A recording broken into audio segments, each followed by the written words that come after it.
আজকে বৃষ্টি হচ্ছিল বলে মনে মনে ভাবলাম যে একটা পায়েসই রান্না করব। মটরটাও ভিজিয়ে রেখে দিয়েছিলাম, দেখলাম যে ফ্রিজের মধ্যে একটু চিকেন আছে, তাহলে চিকেন দিয়ে মটরের ঘুগনি করব ভাবলাম।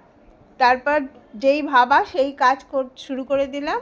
মটরটা সেদ্ধ করে নিলাম, চিকেনটাও সেদ্ধ করে নিয়েছি, নিয়ে এবার 1.5টা পেঁয়াজ কুচিয়ে নিয়েছি, নিয়ে তেলের মধ্যে কড়া বসিয়ে দিয়েছি। তেলটা গরম করে একটু জিরে ফোড়ন দিলাম, দিয়ে পেঁয়াজটা ভাজছি। কিছুক্ষণ ভাজার পর একটু নুন দিলাম, দিয়ে ভেজে নিলাম যাতে চিড়েটা নরম হয়ে যায় পেঁয়াজটা। এবার ওর মধ্যে হলুদ, লঙ্কা গুঁড়ো, ধনে গুঁড়ো, নুন আর কাশ্মীরি লঙ্কার গুঁড়োটা দিলাম, কেননা খেতে খুব ভালো লাগে, কাশ্মীরি লঙ্কার গুঁড়ো টেস্ট আসে। দিয়ে খানিকক্ষণ এবার চিকেনটা কষে নিলাম, নিয়ে কষার পর মটরটা দিয়ে দিলাম। খুবই ভালো লাগে।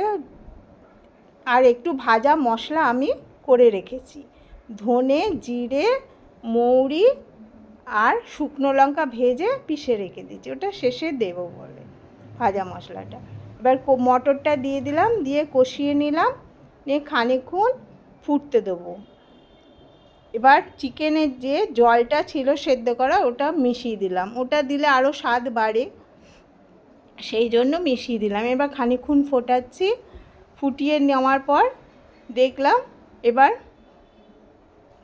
গরম মশলা গুঁড়োটা উপর থেকে দিয়ে দিলাম, দিয়ে নামাবার আগে এবার ফুটিয়ে নিলাম, নিয়ে নামাবার আগে একটু কসুরি মেথি ছড়িয়ে দেবো।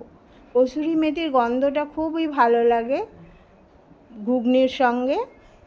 এবার কসুরি মেথিটা ছড়িয়ে দিলাম, দেওয়ার পর কিছুক্ষণ নাড়িয়ে গ্যাসটা বন্ধ করে দিলাম, দিয়ে এবার সার্ভ করলাম ডিশে। খুব সুন্দর খেতে হয়, বর্ষার দিনে তো খুবই ভালো খেতে।